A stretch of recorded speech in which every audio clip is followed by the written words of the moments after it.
తూర్పుగోదావరి జిల్లా కొవ్వూరు నియోజకవర్గం తాళ్లపూడి మండలం తాడిపూడి ఇసుక ర్యాంపులను ఆకస్మికంగా తనిఖీ చేసిన రాణి సుస్మిత. ఈ సందర్భంగా ఆమె మాట్లాడారు. ఓపెన్ ఇసుక ర్యాంపు నందు అక్రమ ఇసుక రవాణా జరగకుండా చర్యలు తీసుకోవడం జరుగుతుందని అన్నారు. ముఖ్యంగా జూన్ 1 నుండి అక్టోబర్ 15 వరకు ఓపెన్ రీచ్లకు అనుమతులు ముగిస్తాయని అన్నారు. బోట్ మైన్ సొసైటీలు కేవలం పడవల మీద తెచ్చిన ఇసుకను మాత్రమే తరలించాలని, ఎటువంటి యంత్రాలు వాడినా ర్యాంపు సీజ్ చేస్తామని హెచ్చరించారు. ఒకవేళ అది జరిగితే ఎటువంటి చర్యలు తీసుకుంటారు మీరు? ఖచ్చితంగా ఆ బోట్ ని తీసేయడం జరుగుతుంది ఫస్ట్ ఆఫ్ ఆల్.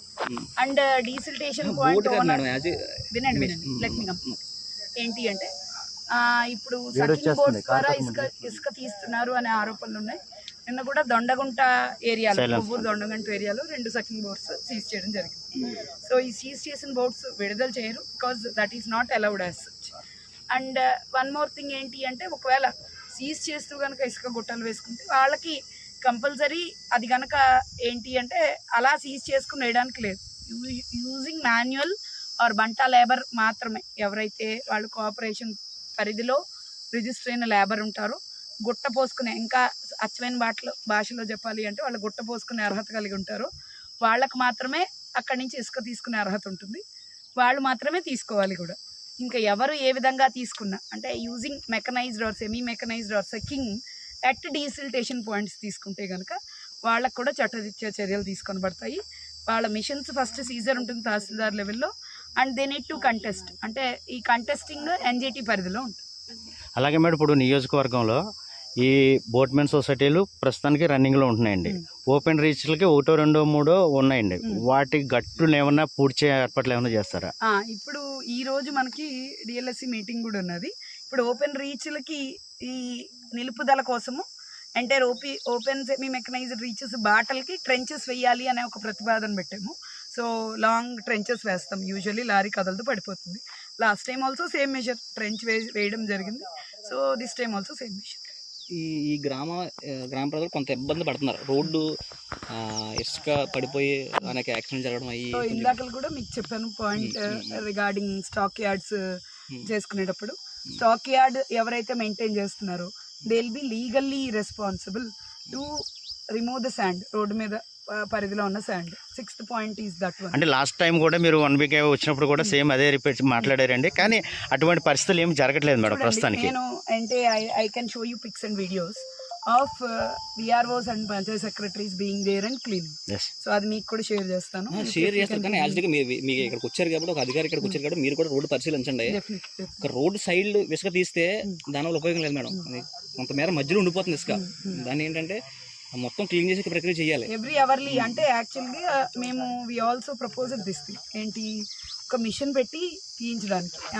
మామూలుగా ఇఫ్ యూ హ్యావ్ సీన్ మామూలు టైల్స్ మీద క్లీనింగ్ మిషన్ ఉంటుంది కాబట్టి అది పెట్టి తీయించే ఒక ప్రక్రియ చేద్దాం అనుకున్నాం. కానీ that will damage the road కంకర్ని కూడా తీసేస్తుంది. సో ఇట్ విల్ క్రియేట్ ఇంకా ఎక్కువ మేజర్ ప్రాబ్లం అవుతుంది తప్ప దానివల్ల ఇబ్బంది అవకాశం లేదు. సో మాన్యువల్గానే ఖచ్చితంగా వాటర్ పోసి వాళ్ళ ఇసుక తీయాల్సి ఉంటుంది. సో ఇప్పటి వరకు మీరు చూస్తుంటే it is just stocking is totally different from sales. Stocking అప్పుడు వాళ్ళకి టార్గెట్లు ఉంటాయి కాబట్టి సో ఎక్కువ టార్గెట్ పెట్టడం జరుగుతుంది. So that might have hindered the process. ఇప్పుడు సేల్స్లో అన్ని రోజుకి సేల్స్ జరగవు. ఇట్ విల్ బి అంటే మనకి సేల్స్ డేటా క్రిస్టల్ క్లియర్గా ఉంటుంది. రోజు దీని నుంచి ఒక 20 వెళ్తాయి, 30 వెళ్తాయి అని చెప్పి. సో అది మనం ఈజీ టు మానిటర్. ఏంటి అంటే మనము ట్రాంపుల్ అదే వాళ్ళు పైన పరదా కప్పి వెళ్తున్నాయా, టార్పాలిన్ కప్పి వెళ్తున్నాయా లేదా, అలాగే పడిన ఇసుక పంచాయత్ సెక్రటరీ లేదా విలేజ్ సర్వేయర్ తీస్తున్నాడా లేదా అనేది ఈజీ టు మానిటర్. ఇప్పటికి మనము అక్కడ ఇసుక తీయించే విధానానికి కూడా విఆర్ఓన్లీ పంచాయత్ సెక్రటరీని లోకల్గా రెస్పాన్సిబుల్ పెట్టడం జరిగింది. ఎందుకంటే అండ్ వాళ్ళ దగ్గర వీళ్ళ స్టాక్ యార్డిస్టుల ఫోన్ నెంబరు ప్లస్ ఇసుక తీసే ఎవడైతే వ్యక్తి ఉంటాడో అతడి ఫోన్ నెంబరు ఉంచుకోమని జరిగింది. ఎందుకంటే ప్రతి 1 అవర్కి క్లీన్ చేయడానికి, కంపల్సరీ మ్యాండేటరీగా క్లీన్ చేయడానికి. సో అది ఖచ్చితంగా జరుగుతుంది.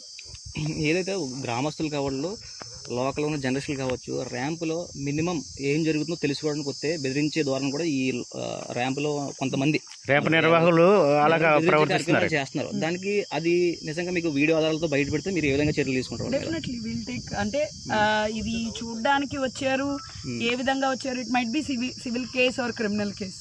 So based on the nature of the case will take decision. Thank you ma'am. ఈ జిల్లాలో మేడం ఇప్పుడు తూర్పుగోదావరి ఏలూరు జిల్లాలో మేడం స్టాక్ ఇది. ఇది ఈ స్టాక్ ఎక్కడదమ్మా? ఈ జిల్లా తూర్పుగోదావరి. ఎక్కడికి వెళ్తుంది మేడం? ఇక్కడ స్టాక్ పాయింట్ తూర్పుగోదావరి ఎక్కడికి వెళ్తుంది? ఎక్కడికి వెళ్తుంది? ఇది ఏ స్టాక్ పాయింట్కి వెళ్తుంది?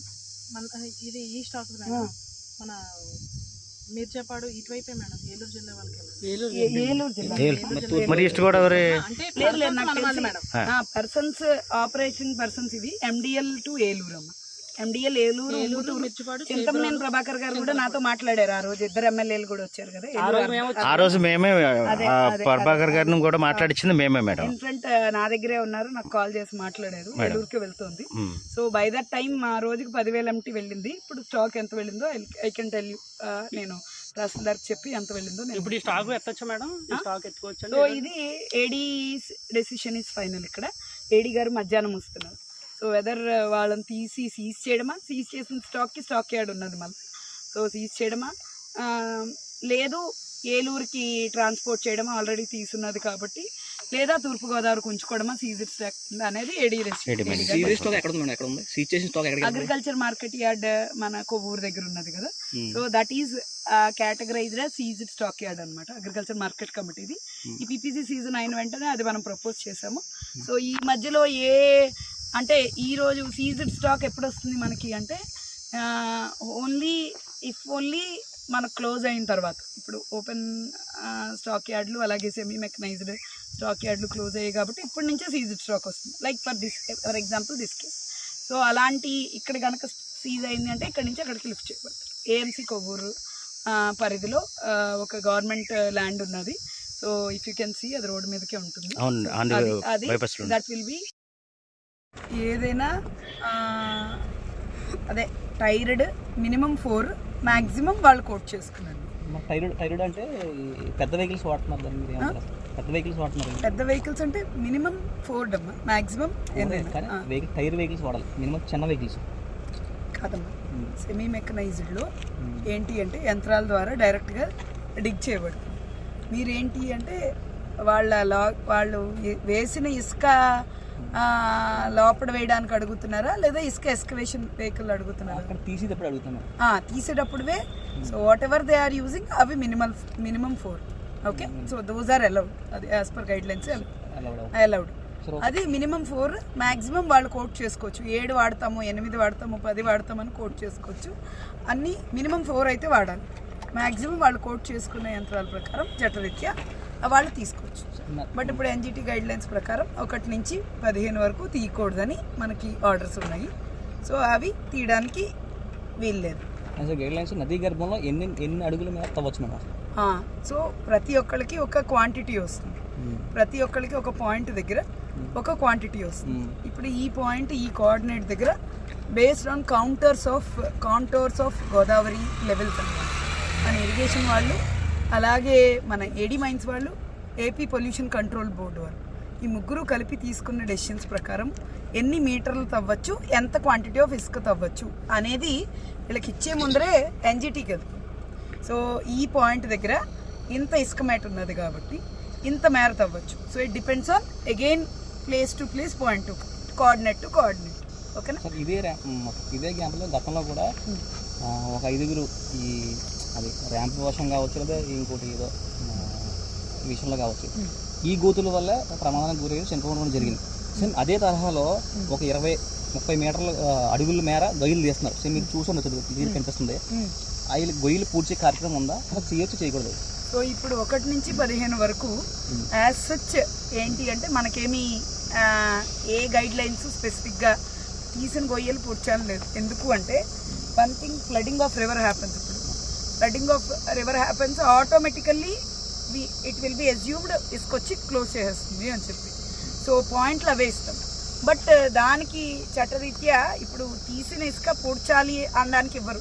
డీసిల్టేషన్కి లేదా సెమీ మెకనైజ్డ్కి ఎందుకు ఇస్తాము అంటే ఇసుక మేట వల్ల నీరు నది వాటర్ ఫ్లోయింగ్ క్వాంటిటీ డౌన్వర్డ్ ఏరియాస్కి తగ్గిపోతుంది కాబట్టి, అండ్ అలాగే ఎక్కడైతే బ్యారేజ్లు ఉంటాయో అక్కడ ఇసుక వల్ల ఫ్లడ్ అవుతాయి కాబట్టి, దానివల్ల ఎంటైర్ అగ్రికల్చర్ దెబ్బతింటుంది కాబట్టి ఇసుక తీయకపోతే కూడా ప్రమాదం ఉంటుంది. సో ఇసుక అందుకునే ఆ క్వాంటిటీ పరిధిలోనే ఖచ్చితంగా తీసే క్వాంటిటీలు ప్రిస్క్రైబ్ చేసి ఇస్తారు. చెప్పండి, స్టాక్ పాయింట్ తీసుకెళ్తుంది కానీ ఈ ర్యాంప్ పరిధిలో పైన స్టాక్ పాయింట్ పెట్టచ్చు అసలు ఇక్కడ ఈ ర్యాంప్ లో స్టాక్ పాయింట్లకి డిఎల్ఎస్సి డెసిషన్ ప్రకారము ఏంటి అంటే వాళ్ళు ఎక్కడైతే పరిధిలో వాళ్ళ అంటే మనం డిఎల్ఎస్సిలో తీసుకున్న డెసిషన్లో వాళ్ళకి మనము ఈ దూరపు స్టాక్ పాయింట్లకి ట్రాన్స్పోర్టేషన్ ఛార్జెస్ ఇవ్వరు. సో వాళ్ళు అందుకుని అందరూ వాళ్ళు రిక్వెస్ట్ చేసుకోగా సో ఒక యూనిఫైడ్ డెసిషన్ కింద వాళ్ళు ఎక్కడైతే ప్రైవేట్ వాళ్ళ దగ్గరకు తీసుకుని వాళ్ళు అద్దెకు తీసుకున్న చోట స్టాక్ పాయింట్లు ఫీజిబిలిటీ ఉంటుందని ఏడీ మైన్స్ వాళ్ళు చెక్ చేసి ఇచ్చారు. ఆ పాయింట్ల దగ్గరే వాళ్ళకి స్టాక్ పాయింట్లు ఇవ్వడం జరిగింది. So that is decision of AD mines check చేసి ఫీజిబిలిటీ ఆఫ్ స్టాక్ పాయింట్స్ చూసి వాళ్ళకి డెసిషన్ ఇవ్వడం జరిగింది. బట్ స్టాక్ పాయింట్స్ పెట్టిన చోట ఒక 6 గైడ్ లైన్స్ ఆల్రెడీ ఇష్యూ చేయడం జరిగింది.